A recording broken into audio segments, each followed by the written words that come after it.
Well, I've been training martial arts for about 24 years now. And over the years that I've been training, you see nonsense here and there and things like that. But what really made it come about was a conversation I had with a student. At the time, I was like a two-stripe blue belt or something like that.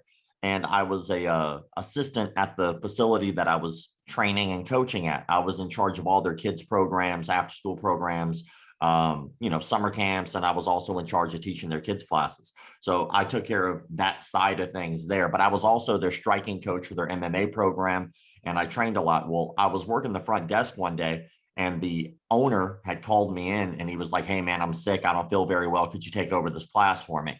And it was real basic. It was like, just teach like an arm bar, triangle choke, and the transition between the two. Then for the rest of the class, let them spar. And I was like, yeah, for sure, I could do that.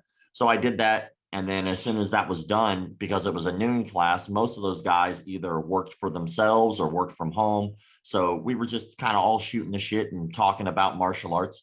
And the subject of McDojos came up. And so we talked about that for a while, but there was a guy in the class, and it was his only second official martial arts class ever.